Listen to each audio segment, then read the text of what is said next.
बिस्मिल्लाहिर्रहमानिर्रहीम। अस्सलाम वालेकुम वरहमतुल्लाहि वबरकातुहू। आज हम ट्रिपल इंटीग्रल का एक क्वेश्चन करेंगे यूजिंग सिलिंड्रिकल कोऑर्डिनेट्स। और ये बेसिकली मैथमेटिक्स एक कोर्स 2 में भी पढ़ाया जाता है, और ये Punjab university mathematics BS mathematics B3 में थर्ड सेमेस्टर में पंजाब यूनिवर्सिटी में 2014 में आया हुआ क्वेश्चन 4।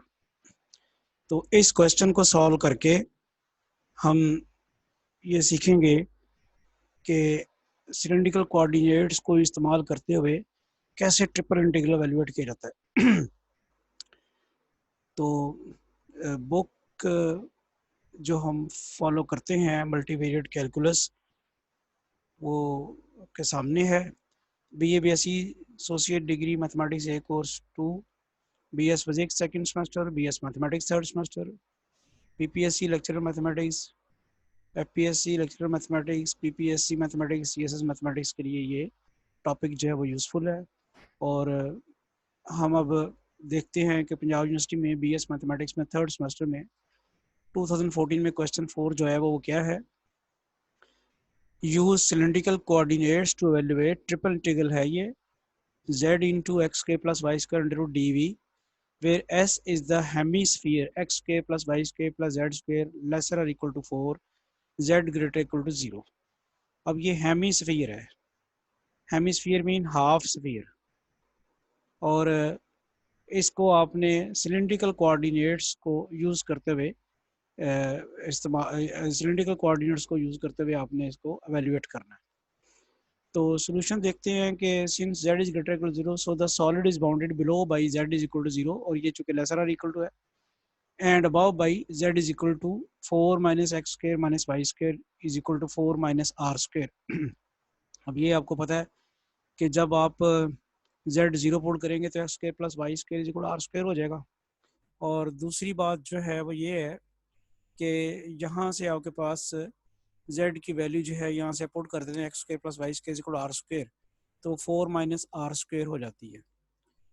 और d जो है आपके पास जो कह रहे थे x square plus Y square is equal to are square, meaning x square plus Y square is equal to 4, तो फिर यहाँ से आपके पास निकलता है r square is equal to 4 या फिर आर की value 2। X square plus Y square जो है वो z 0 पुट करने से आपके पास क्या निकलेगा 4, और आर स्क्वायर बन जाएगा 4 और आर की वैल्यू 2 आ जाती है।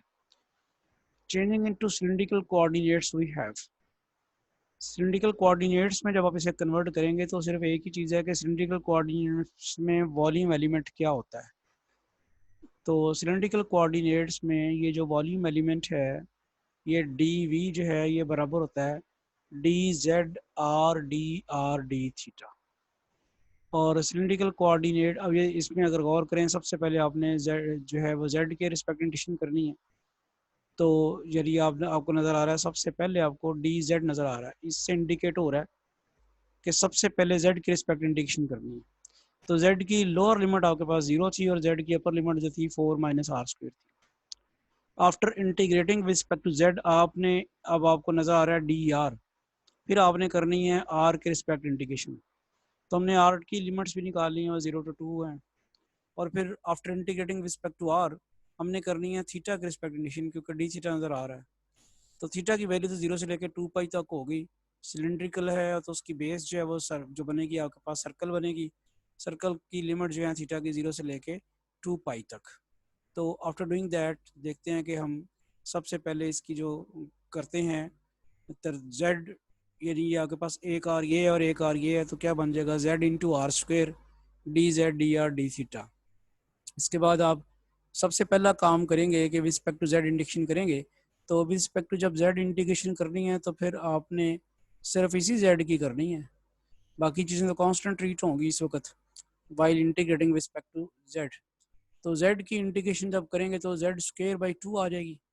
तो वो हम अब करते हैं और उसके ऊपर लिमिट लगाते हैं 0 to 4 माइनस आर स्क्वायर। ये आ गई हमारे पास z स्क्वायर बाई 2 और लिमिट्स लगाएंगे 0 to 4 minus are square under root. अब अपर लिमिट पुट करनी है माइनस लोअर लिमिट z की जगह। तो जब आपने अपर लिमिट पुट की z स्क्वायर हो गया तो वो रह गया 4 माइनस आर स्क्वायर, और ये वाला आर स्क्वायर जो है ये वैसे के वैसे पड़ा हुआ है। तो जब लोअर लिमिट z की जगह पुट करेंगे तो 0 हो जाएगा। 1/2 हम बाहर ले गए हैं कॉमन।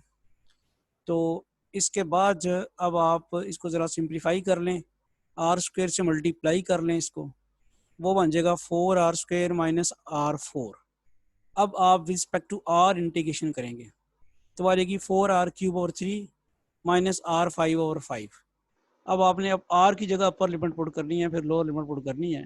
आर की जगह 2 पुट किया, 2 की पावर 3 आ गई, आर की जगह 2 पुट किया, 2 की पावर 5 आ गई। इधर लोअर लिमिट 0 पुट करेंगे तो उसकी ज़रूरत नहीं, वो 0 हो जाती है। सिंप्लीफिकेशन की तो ये बनता है आपके पास 32 और 3 माइनस 32 और 5।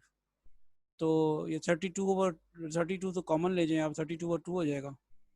तो इसके 1/3 माइनस 1/5 जो है इसका एलसीएम वगैरह ले लें आप, तो वो आ जाएगा आपके पास। और अंदर थीटा की इंटीग्रेशन करेंगे रिस्पेक्ट टू थीटा, तो वो आपके पास आ जाएगी सिर्फ थीटा। तो upper limit minus lower limit करते हैं 2 थीटा 2 पाई माइनस 0 थीटा की जगह, तो ये आपके पास 64 पाई/15 आ जाती है।